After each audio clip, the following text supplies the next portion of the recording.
This is the Economic Club of Florida, a distinguished platform for discussion of the major national issues of the day. Good afternoon, and welcome to the 548th of our series of Distinguished Speaker Programs. I'm Barney Bishop, and I have the pleasure and the honor of serving as your club president this year. Please silence your cell phones so that our program remains uninterrupted. And now please stand and join me in the Pledge of Allegiance.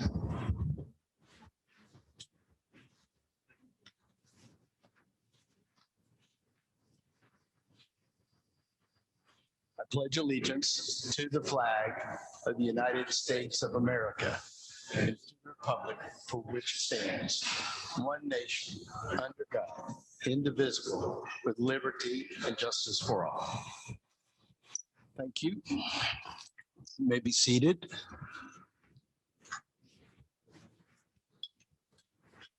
Our next scheduled program, be sure to mark your calendars. I'm going to give you 3 new dates. One is September the 16th, when the St. Joe president and CEO George Gonzalez is going to be with us here at the FSU Alumni Center.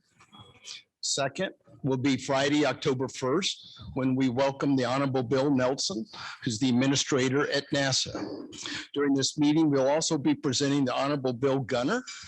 Bill, if you'll stand up, with the 2021 Stan Tate Memorial Award.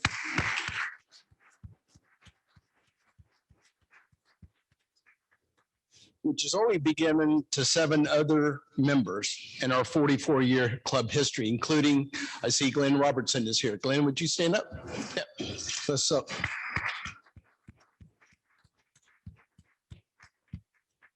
So you're going to be joining very distinguished company, Bill. Our third program is Thursday, November 4th, with the Portuguese ambassador to the United States. I'm going to mess this up, but Domingos Fazaz Vital, who is serving this year as the president of the European Council, which is the legislative arm or the legislative assembly for the European Union. So please be sure to check the club's website to stay up to date on our upcoming speaker program schedule. And just as a note, whether our speakers are virtual or whether they're going to be here in attendance, we're still going to be meeting here. So somebody said that they didn't see our speaker here, and I offered to have Doug dress up in a wig and a dress, but they said they'd rather not, Doug, so you're off. Yeah, exactly. So, and it's a little warm here today. I apologize. I'm told it was cold earlier. With all the hot air in this room, we've already made it a little bit warm. For speaker questions in today's meeting, if you'd like to ask today a speaker question at the end of our presentation, please be sure to use the microphone, which is over here, situated in the middle of the room, which it is not, but it will be in just a moment. This will ensure that your questions can be heard and that our speaker and audience will be able to hear it as well. I'd like to recognize our sustaining members. So if you would please stand up. We thank you for your additional financial support to the club each year. Let's give them a round of applause. And by the way, we've got an event coming up for just sustaining members with a private reception with NASA astronaut Bill Nelson and the NASA administrator coming up. So we'll have a notice that'll go out to all sustaining members. Recognition of guests. I'd like to now have those members who brought guests with them to please stand up and introduce your guest. I'll start here on the left. Anybody, far table? Okay, anybody here? Glenn, your table? John? Yes, ma'am. I'd like to introduce my folks, my guests.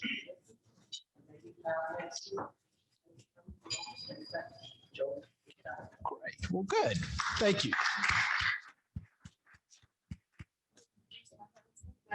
Who's been with us today. Great, Bud, thank you.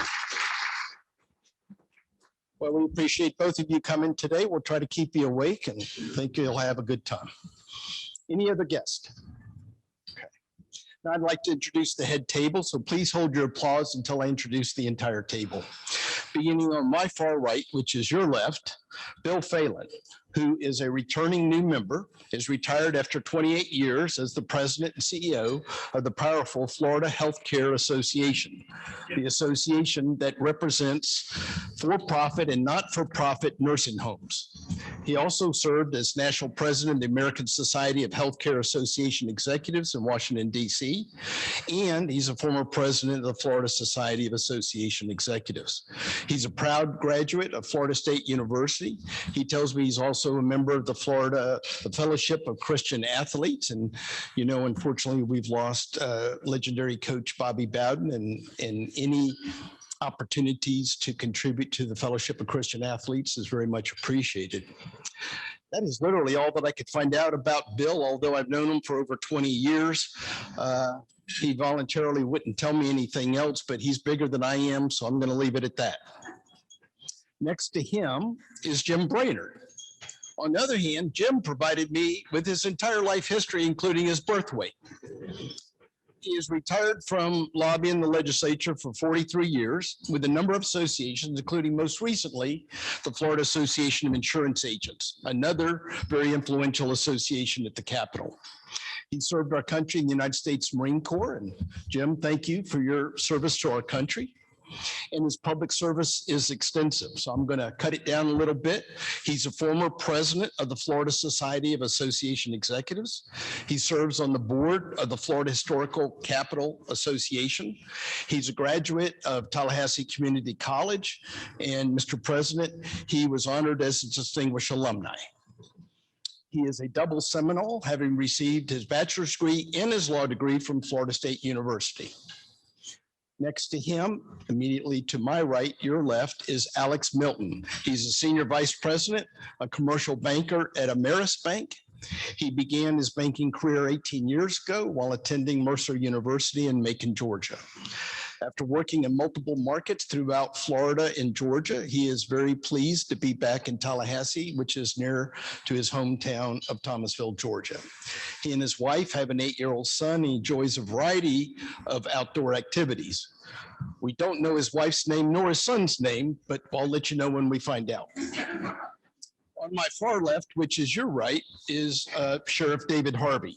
He is the longest serving sheriff in Florida's history, having served for 35 years as Wakulla County Sheriff. He was elected at the age of, you're not going to believe this, 26 years old. He retired in 2011 as the dean of all the sheriffs in the state. He is, of course, past president of the Florida Sheriffs Association. And after retiring, he became chairman of the board of the Florida Sheriff's Risk Management Fund, Insurance Fund. Just 4 years ago, he founded his own firm, David F. Harvey and Associates. It's an umbrella company that has expertise in technology, marketing, real estate, wealth management, government consulting, and anything else that you want him to do. He is a graduate of Florida State University and the FBI Academy. And in full disclosure, I'd like to admit that he was my first probation officer. Next to him is our introducer of our guest speaker today, and he'll conduct a fireside chat with our speaker in a few moments. But let me introduce him now, Doug Wheeler. Doug most recently served as president and CEO of the Florida Ports Council, a nonprofit corporation that serves as the professional association for Florida's 15 deep water seaports and their management. He has since formed his own firm called D. Wheeler Strategies, which is a full-service public affairs firm providing strategic counseling services for local, state, and federal governments. He also offers brand and business development, communications, strategic planning, operational management, and whatever else David doesn't cover. He's been at government affairs for 25 years, having worked at the Florida Chamber of Commerce and Associated Builders and Contractors. He is a graduate of Florida State University with a degree in political science with an emphasis in political communications. He is also past president of NEBA. And let's give the entire head table a round of applause and our introducer.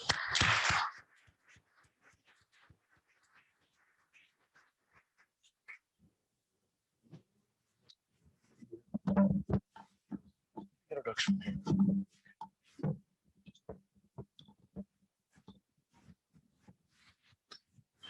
I'm going to take that microphone.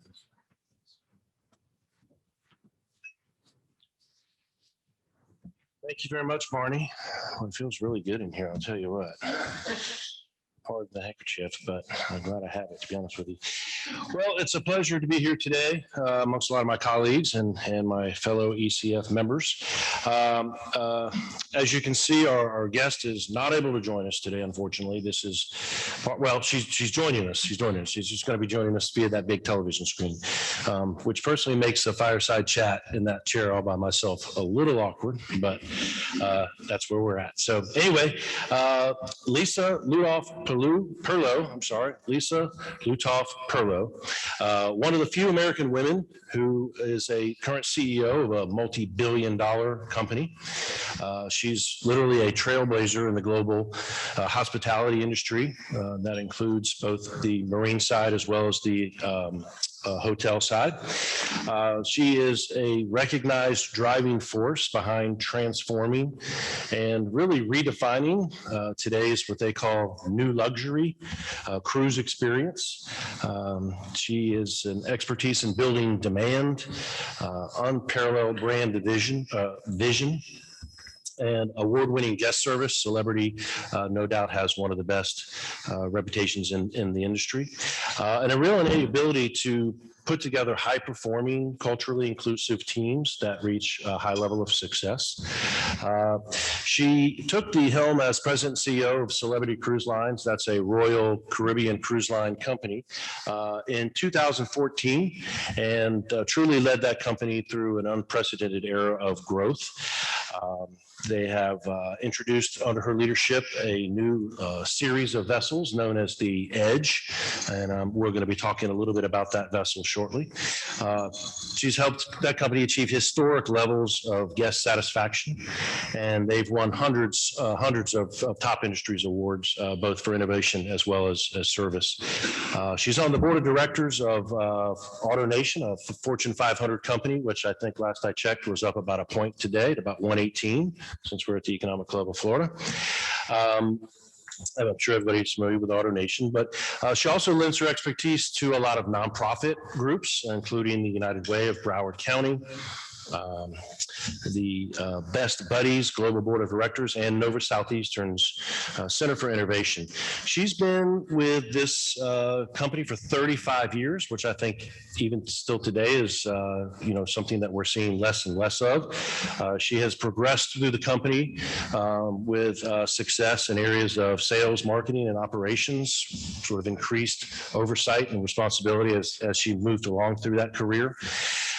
She became Celebrity's first, you're going to see a theme here, first female senior vice president of hotel operations in 2005.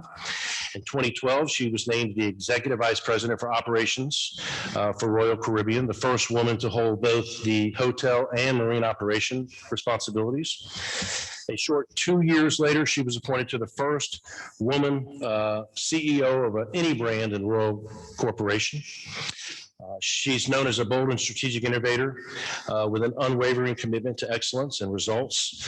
She's known for leveraging data when it comes to better understanding consumer motivations and evaluating campaigns, personalizing digital content, just really revolutionizing the customer experience. We talked about the new luxury rebranding.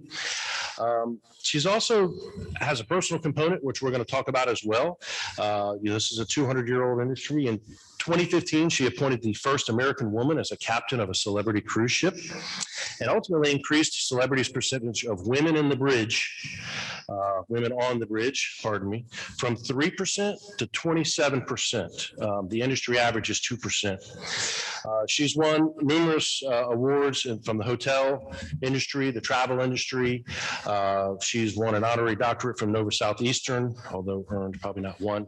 Lifetime Achievement Awards from CLIA, which is the Cruise Line Association, and a very respected organization of her colleagues, as well as Women in Travel.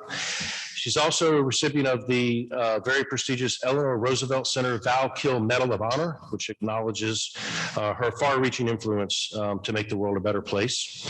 So please join me in welcoming our guest, Lisa Lutoff-Perlo, the President and CEO of Celebrity Cruise Lines.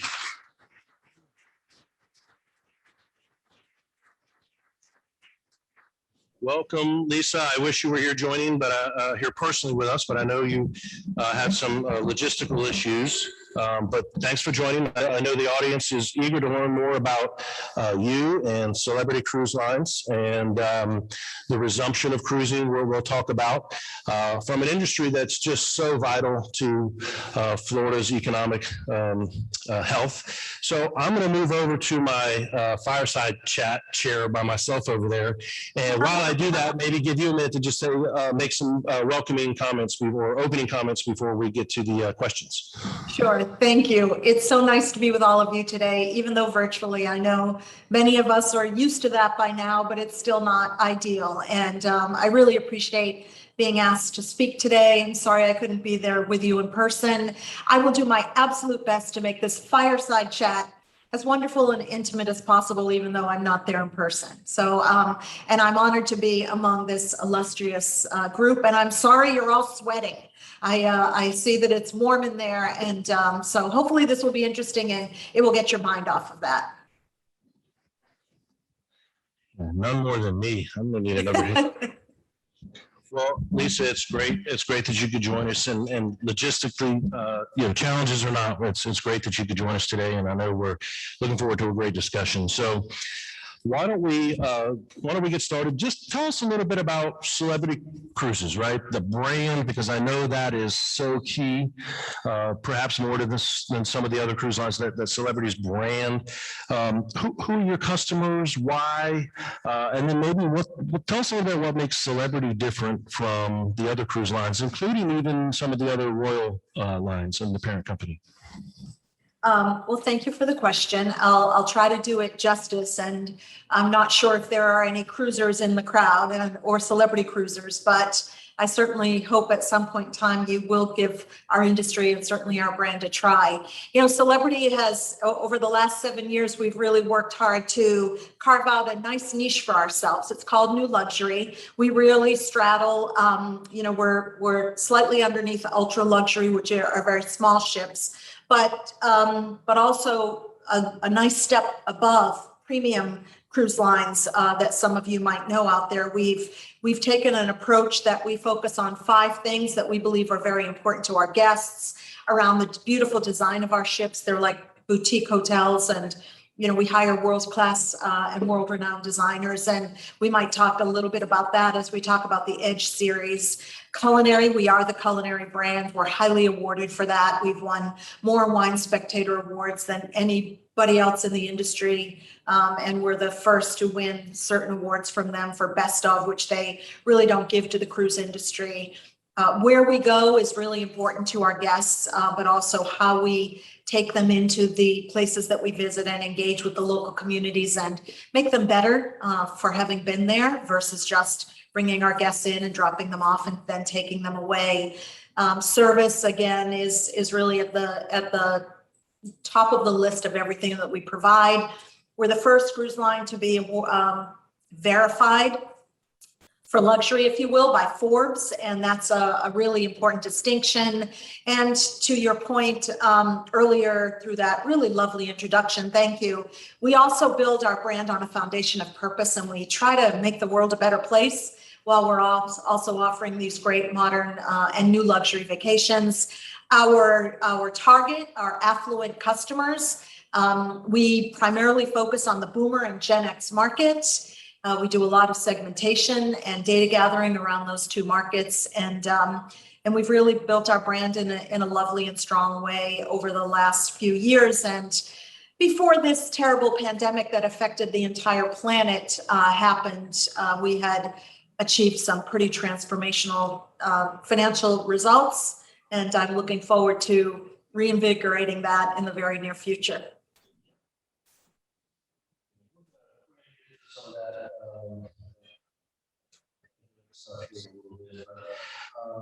You mentioned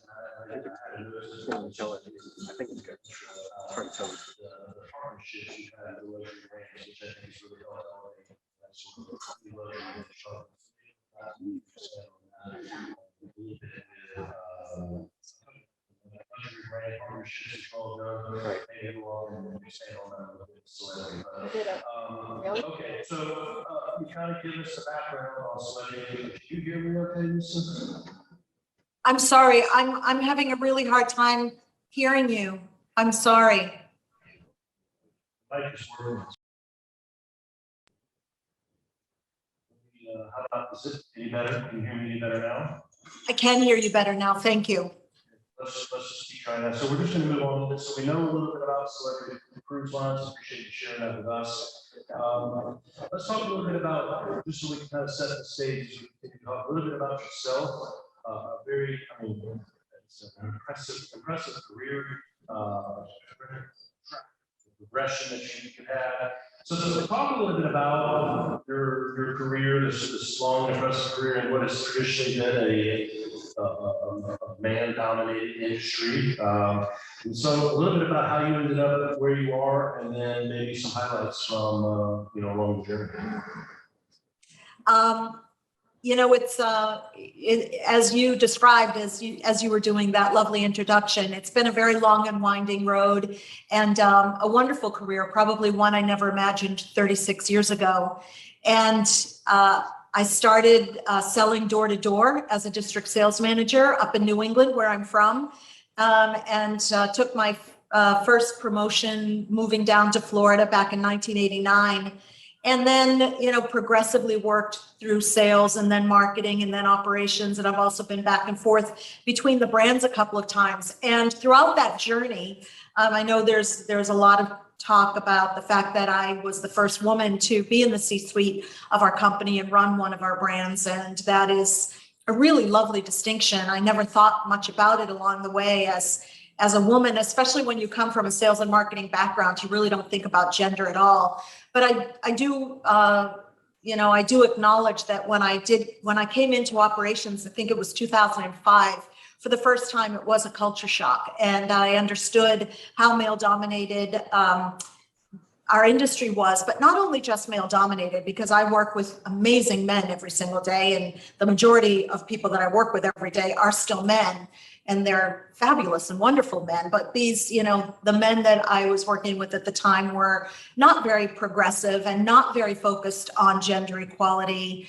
And they did not view women as being able or capable. And so as I transitioned into that environment, I knew I had an opportunity to change that. And when I came into this role, I knew I really had an opportunity to do that, because it really does, influence does matter. And your ability to control certain environments and bring along like-minded people is that much greater when you have a position like I have. So I decided that I was going to use the fact that I was the first woman in this role and that it was bringing so much focus and attention to me in that regard, that I was going to use it mostly to elevate and bring other women along with me. And I think I've done a pretty decent job of that over the last 7 years. And I have a lot of great men to thank for all the progress that we've made.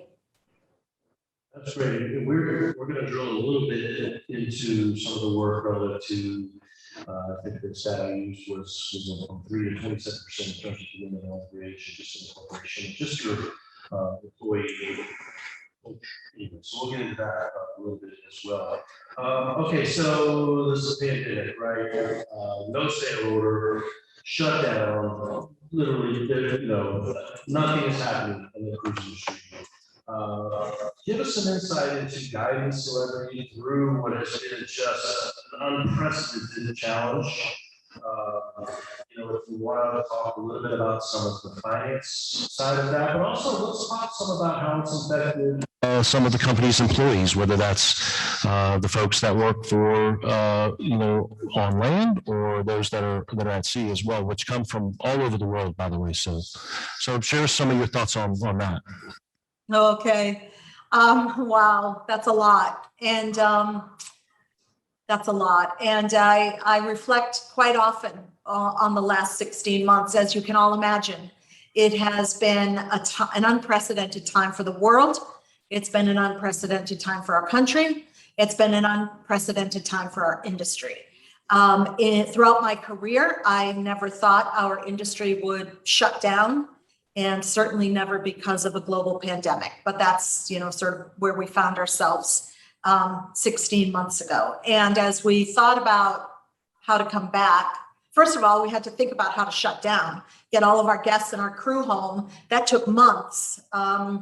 And a lot of that was based on not so much our own issues, but even the countries that we were repatriating our crew to. As you just mentioned, they're from 70 or 80 different countries, and we were dealing with global governments, and our guests couldn't even get home. Their countries wouldn't even take them home. And some of our guests lived on one of our ships for months before we could get them home to Colombia, actually. So it was, you know, it was an unbelievable experience, and we learned so much. And I hope we've all come out of this in a better place than we were, for a lot of different reasons. Mostly, I would say, as it relates to leading a company or a brand through such a situation where at the very beginning, you're so uncertain about what's going to happen and when you're going to get back in business. And every time you thought you were, something else happened. And, you know, the no sale order was extended. People were starting to get concerned. They were uncertain about their own future. They were uncertain about the industry, including myself on some days. And you know, what I learned about being a leader during that time was that you really had to find a way to motivate. You know, at Celebrity, it's 20,000 employees, but not just the employees at Celebrity. You know, our company has like 90,000 employees all over the world, and you needed to keep your crew motivated in all these different countries with constant communication and letting them see you and hear you through video and apps, so that they could feel your energy and have hope that they were going to come back. And I'll get to that in a minute, because I've been on a couple of the ships, and I just can't tell you how wonderful it is to see how happy and grateful our crew is. It's it's heartwarming. And for me, that was you know, listen, it's been well reported that this industry has had to borrow billions and billions of dollars to stay afloat, and pardon my very bad pun, and that we have to now pay this back over a period of time, and we didn't expect to have to do that. And so it's certainly wonderful to be back in business for that, so that we can start seeing our way through this really difficult time. But for me, it's always been about the people, and being just so grateful that we've been able to bring them back. And I've learned a lot about myself during this time. I've learned a lot about what it takes to be a great leader during this time. And I've taken, you know, I've really spent a lot of time focusing our team on the future versus the terrible situation that we have been in on any given day. And then just to finish up on the point, I don't want to go on and on about it too long.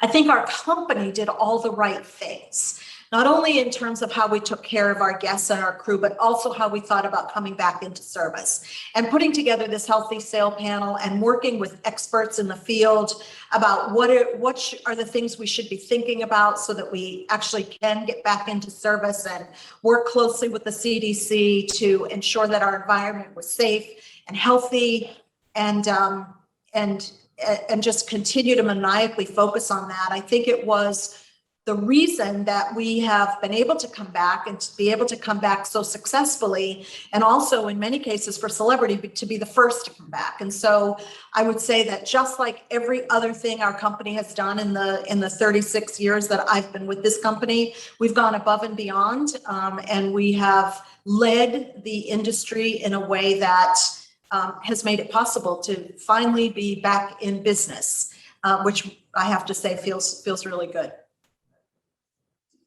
It should, and that's no easy feat. Congratulations to you and all the team, and really all the cruise lines. A lot of people don't realize the truth now. My time with council, we were hearing, the agriculture industry was beginning to feel the pinch that these cruise lines or the provisions were not buying these massive amounts of tomatoes and peppers and all these fruits that go with a weekly cruise that come and go every week. That's 6 or 7 ports around the entire state country. And so you start to really realize it's not just the cruise lines that are doing this, but it's all the people that are tied to that industry, and those that second tier, if you want to call it, indirect, right? It's just a massive community in Florida in particular, and they certainly were feeling the downturn effects as well. So Job well done, and I'm sure it feels really, really good to start seeing vessels out there.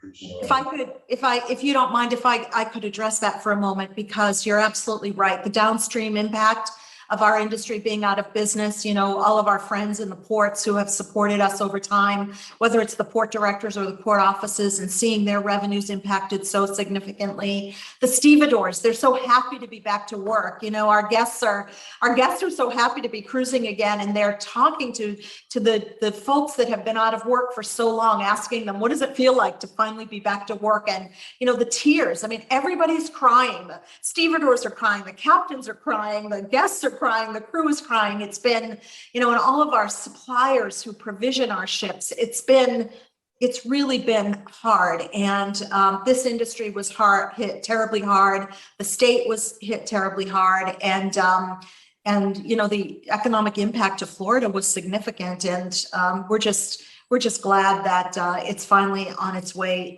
back. And slowly but surely, every week, more and more cruises are starting up again. So, there's light at the end of the tunnel. It's slow but steady.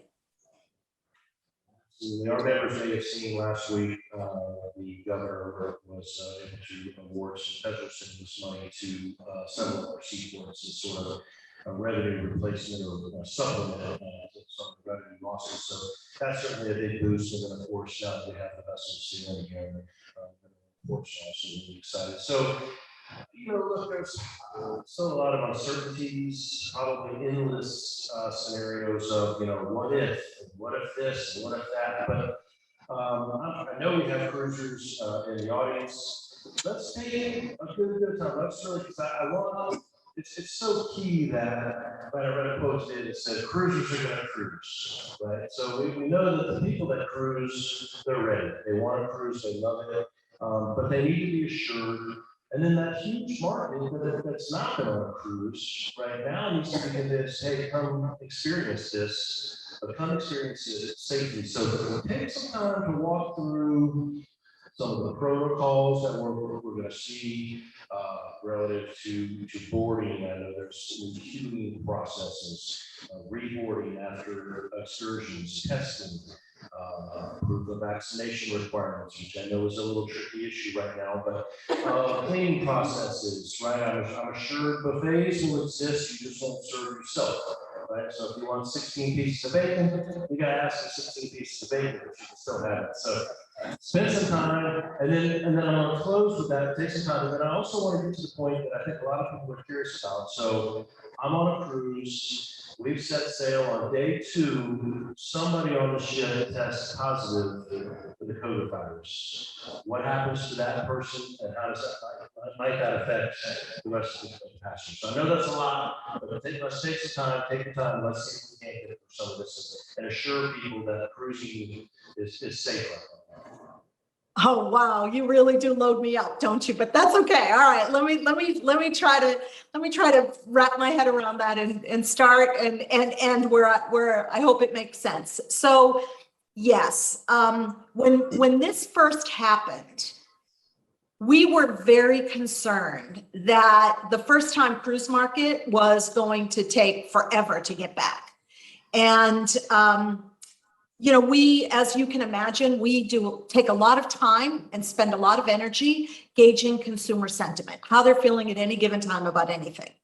And we did that at the very beginning, and we just continue to do that all the way through to where we are today, and we will continue to do it. And, it will be no surprise to anybody in the room that from where we were to where we are light years, we're at pre-pandemic levels of consumer confidence, which is really good to see. And those consumers are cruisers and non-cruisers. So it's general population, because we really need to understand what the general population is thinking. What's been really interesting for me as I have watched our brand start up again and ask about the specifics about the people that are on the ships, you would think it's all past cruisers, and it isn't. And I think one of the reasons that it isn't, and one of the reasons, I was just on Celebrity Edge with 14 of us. It was our first, family cruise. It was just a couple of weeks ago. And I was really surprised at the number of first timers. And it's because they know what we're doing on board to keep them safe. You know, our chairman has always said, we want to make sure that the public understands that a cruise ship is safer than Main Street. And right now, a cruise ship is safer than Main Street. We have, you know, if you look at the entire population of a celebrity ship right now, 99% of the people are vaccinated.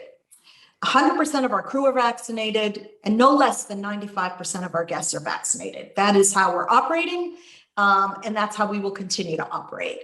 And so people feel, and no one ever said there would not be a case on board. That's unrealistic, and it's not going to happen. I mean, you know, we all are watching what's going on in Florida right now. And so the thing is, though, people understand that, but they also know that the environment they're in is very safe. And, you know, if you think about those 16 pieces of bacon, it's really good on our food cost because our crew is actually serving.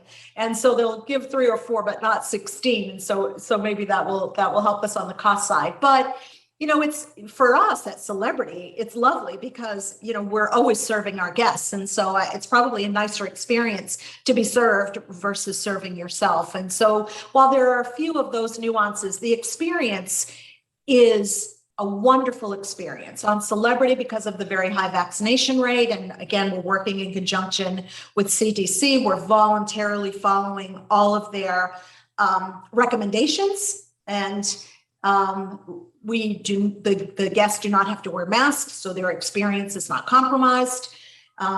We are now, because of the Delta variant, also not only requiring proof of vaccination, but also a negative test, antigen or PCR, when you come to the pier, just as an added level of certainty that people aren't bringing this onto the ship. And we have had some cases. Celebrity Millennium was the first ship to sail out of North America, out of St. Martin. And on that very first cruise, we had a positive case. But that case is quickly identified. Close contacts are quickly identified. We have contact tracing. We test everyone. They've all been negative. And we fly that person home we medevac them home. And so we have not had a situation where this has turned into anything other than 1 or 2 cases on board. And the ships are handling them very well. The sanitation protocols are second to none. Our medical facilities have all been upgraded. So it's really a very, very healthy and safe environment on board. And while we will have the few cases, they're being handled exactly the way they need to be, and the protocols are all working. So again, if you think about 3,000, the population of 3,000 or 4,000 people on a ship between crew and guests, and you see 1 or 2 breakthrough cases from a pretty much fully vaccinated population, I think that's those statistics are pretty good.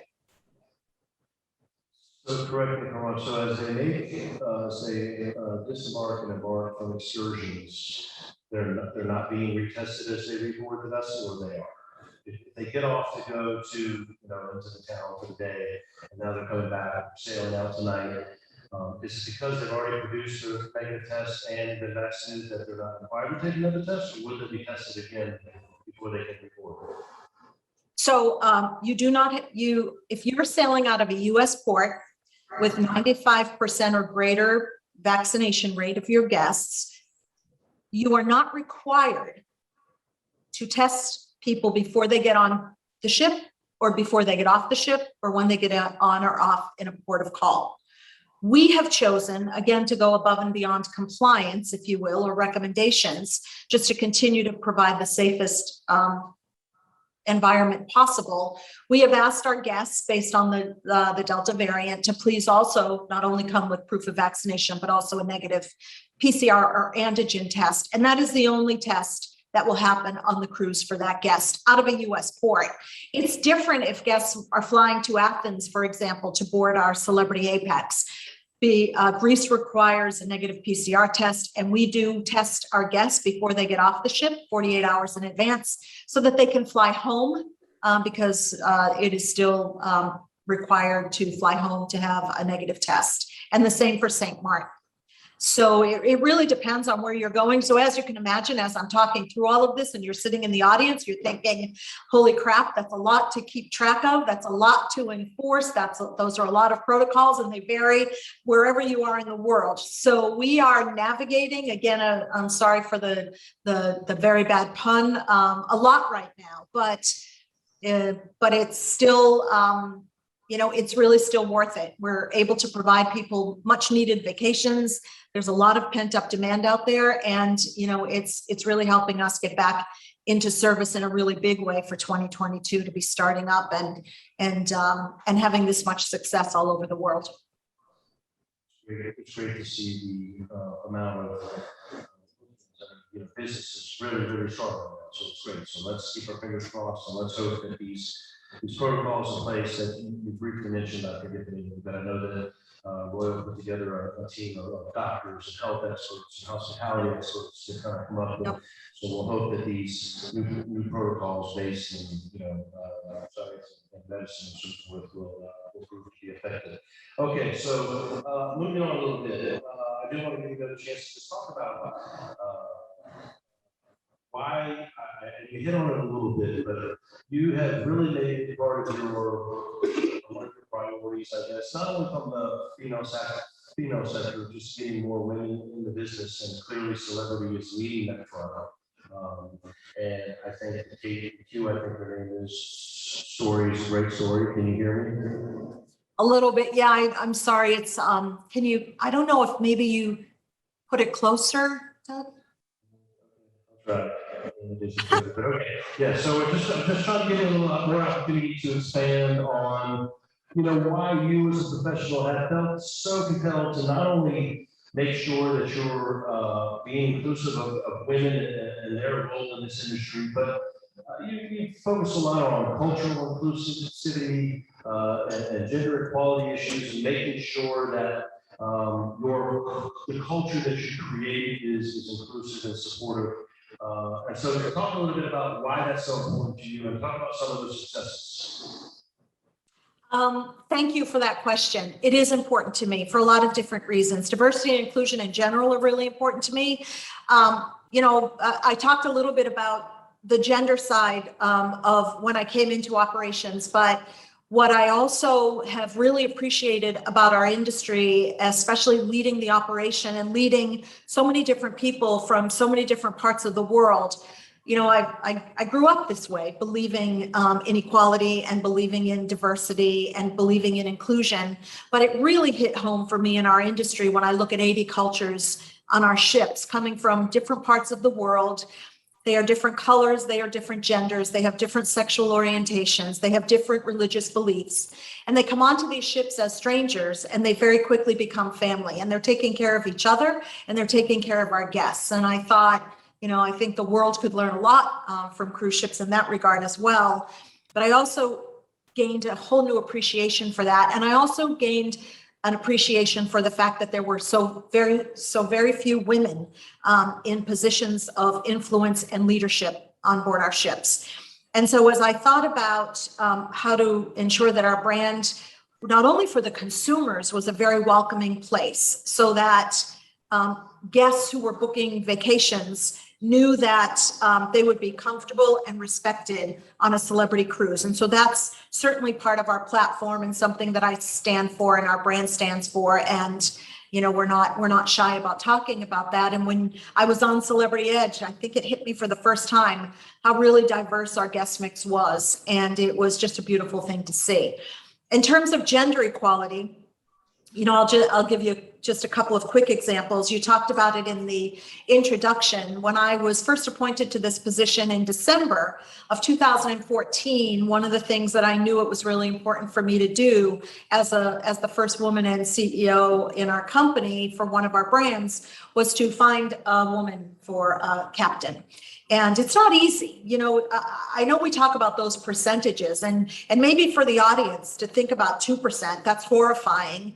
We were at 3%, but it's not easy to go from 3% to almost 30% in 5 or 6 years, because the number of women were opting into these roles and professions, it's very small.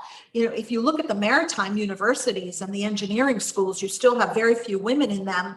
Maritime universities, maybe 10% of the student body are women, and maybe 7% get all the way through graduation. So the pool that you're drawing from is not very, very big. But I was very fortunate to meet Captain Kate at Royal Caribbean. She was a staff captain. She was a staff captain for 9 years. I met her. I realized she was very special. I even then, though, didn't realize how very special she is. And one of the first things I did was call her and say, Kate, would you join me at Celebrity as a captain? What was really interesting and disappointing to me is she had been a staff captain at Royal Caribbean for 9 years and was the top rated staff captain 13 contracts in a row. And I always say everything happens for a reason. And she wasn't promoted at Royal Caribbean, but I reached out and her answer was hell yes. And she was the first American woman to be the captain of a mega cruise ship. And believe it or not, she's still the only one, 6 years later. So we've worked with maritime academies around the world and hired women at entry-level positions so we could groom them and promote them over time. We have a woman captain in the Galapagos, and we have a woman staff captain, Maria from Spain.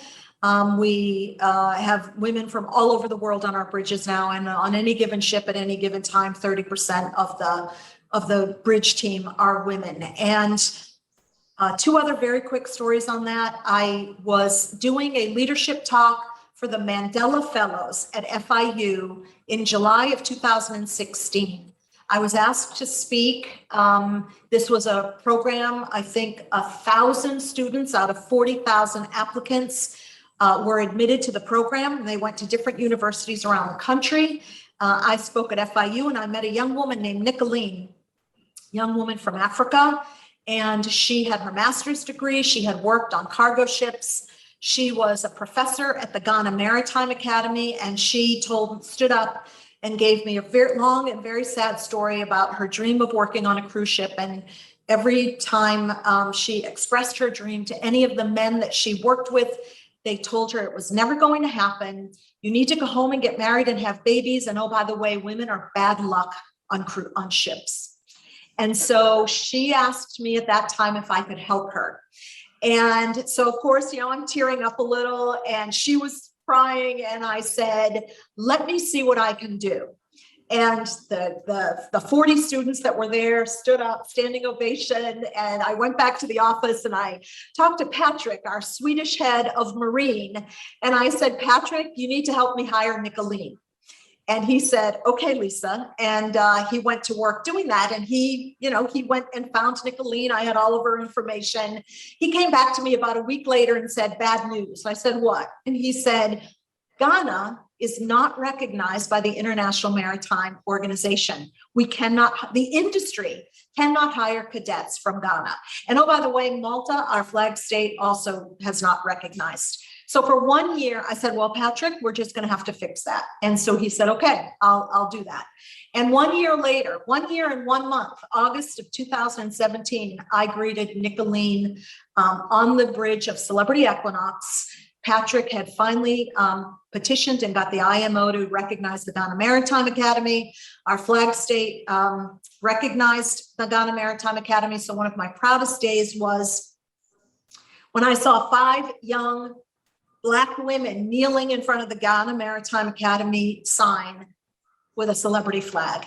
And we have hired 6 or 7 of those graduates of the Ghana Maritime Academy across our fleet during that time. And it was just a really lovely thing to see, and a lot of progress. Women of color, along with women, are also on the bridges of celebrity ships. And so it takes focus, it takes purpose, and it takes all people wanting the same thing to make something like that happen. And so that's how we've done that over the last 7 years or so. That's a great story. Great. Kudos to you on your career and what you're able to do to not only help the women get into the industry, but I think as a whole. So congratulations on that. I wanted want to talk a little bit about the Edge. Let's take 1 or 2 minutes to talk about this new series of vessels that you have, the Edge. I know it's got the magic carpet, which is unique to celebrity, certainly. So brag on that for a minute or two, and then I seriously have to open up to the floor for questions. So take a couple minutes to talk about the Edge, and then we'll go to member questions. Okay, all right, quickly. I came into the role, as I said, in late 2014. The GA, general arrangement of Celebrity Edge, was in the room that, that where all the meetings happen, where we talk about these ships. And I thought about the impact that I could make as the leader of Celebrity and what these ships meant to the future of the brand. They needed to transform Celebrity. We really needed that accelerator, if you will, to just completely change the trajectory of Celebrity. And so we got to work on Celebrity Edge, and we redesigned the ship at the time from what it was supposed to be to what it ended up being. And we put, we really wanted this to be the epitome of new luxury for the brand. And so it starts with design, and we hired world-renowned designers to help us. It started with innovative features that that our guests told us were important to them, starting with the stateroom. So we found a way to create a situation where we completely re-engineered the ship, and the verandas became part of the room, or could be separated off as a veranda. We call those infinite verandas. First time an ocean-going vessel did that, and one of the most transformative and innovative features of the ships. The dining experience was elevated, and we really thought about the programming and what these ships were going to mean, not only to the brand, but to the consumers that we were after. I think that's the most important thing. If you think about how any brand, any of us that are responsible for brands, think about the future of your brands, you have to think about, what are people going to want in 5 years? What are people going to want in 10 years? The lead time from when you design a ship to when it actually hits the market is a very long time. And you can only learn so much through consumer research. Our chairman always says, and this is so true, if Henry Ford asked people what they wanted, they would say a faster horse. And so when you're in this business of innovation, and when you're trying to think about the consumer you're going after and what they're going to want, you really have to look 5, 6, 10 years down the road to make sure that you're hitting what you believe they want. And Celebrity Edge received over 80 awards in its first year of operation. And it really only was 1 year, because then, our industry shut down. She was delivered in December of 2018, and we shut down in March of 2020. So she didn't have very long in operation, but during that time, she won almost 100 awards. And in her first year of service, she was named as Time Magazine's top 100 places in the world to visit. And so I think that speaks volumes about what we accomplished with that, not only design, but also with the programming and experiences that the amazing team of people I get to work with every day put together for our brand. And oh, by the way, I think the business case said we would pay those ships back in 7 or 8 years, and we were paying them back in 5. So so the financial performance of those ships far exceeded anything we had possibly imagined. And I got to say, for all of us that do this for a living, that felt really good. She's based in Port Everglades, is that right? No, she's out of Port Everglades. I'm sorry. I'm so sorry. I'm just saying, sails out of Port Everglades, is that correct? Yes, it does. So thank you. Yes, it does. It was the first ship to sail out of a U.S. port on June 26th. That was so exciting. I was so happy for the ship, for Captain Kate, for our industry. It was a beautiful, beautiful day. And and the press, at the very beginning of this, the press was pretty hard on us, but I have to say they've been so wonderful as we've come back into service. They're looking for positive stories and positive news, and it really has been that. So yes, she sails out of Port Everglades for the winter season, but she'll be back over in Europe in spring of 2022. So you'll get to sail on these beautiful ships. With her sister ship, Celebrity Apex, and then we have Celebrity Beyond coming out in April of 2022. So we're still building ships. We're still focused on the future. It is bright. like that's a smart play on celebrity smart. So, okay, so I guess we're going to very quickly turn it over. Barney, do you want to run questions? Lisa, thank you very much for the time. It's been great chatting with you today. I really wish we could. Thank you. Thank you. Thank you. We got a couple questions. Is there any questions from anybody in our audience? Please go ahead. My name is Matthew, but I'm formerly the executive director of the Florida Transportation Commission. So I certainly understand the challenges of your industry space for the last year and a half. On a personal note, I grew up in Panama, and with Panama Canal in his backyard, and my brother is in Panama Canal, Ohio. So he's certainly not been able to pilot any of your vessels for the last year and a half, and I know that he's looking forward to that again. But on a I'll ask you a question. Obviously, your industry has been impacted by the governor's decision regarding vaccine passport. What can you tell us about how your industry has been doing with that?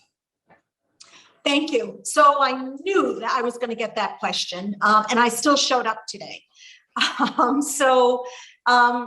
Listen, as you can imagine, we are, I talked about all the different governments all over the world that we're working with and cooperating with so that we can get back into service. We're working with the CDC because they are the leading health experts in the world, and they have worked really hard with us over time to give us a list of recommendations or requirements that we are voluntarily following so that we provide a safe environment. Because at the end of the day, it doesn't matter what the governor in the state of Florida say, it doesn't matter what the CDC says.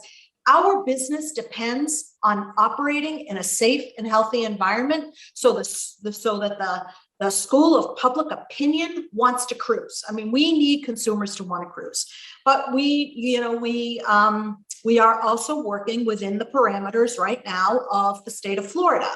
And the state of Florida does not tell us we can't ask, they tell us we can't require. And so we are working within those constraints to ensure that we live up to our commitment as a brand that we will sail at least 95% vaccinated.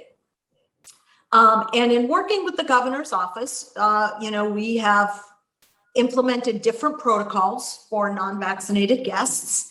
And so many are opting not to cruise because of those additional protocols. And we're also working with the governor's office because we do have ports of call that will not allow any unvaccinated guests into their ports. And so that becomes another barrier for unvaccinated guests. And we're working with the governor's office on that. So nothing's been easy. Nothing has been easy with whoever is putting laws, requirements, recommendations, executive orders in place, but we're finding our way. And so while it hasn't been easy, we're still able to do exactly what we said we were going to do and provide a safe and healthy environment for our guests. I hope that answers the question. Any other questions?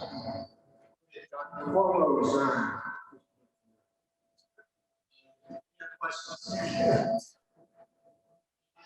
It's a two-part question, Madam Chair, Madam CEO. First of all, I know you talked about the brand, I assume that's a sweet. Is that a sweet? Can you hear me now? Can you hear me now? Yes, I can hear you now. So you mentioned that the brand, you did something with the brand. Is that a sweet name of the kind of sweet? Is that a basic statement? Thank you for that answer. Okay. Thank you. We appreciate you so much. Thank you for being with us. We appreciate your insights and your information that you gave us today. It's very helpful. I think all of us are looking forward to getting back to cruising. And Jane Wingo moves that we adjourn. Thank you. Thank you.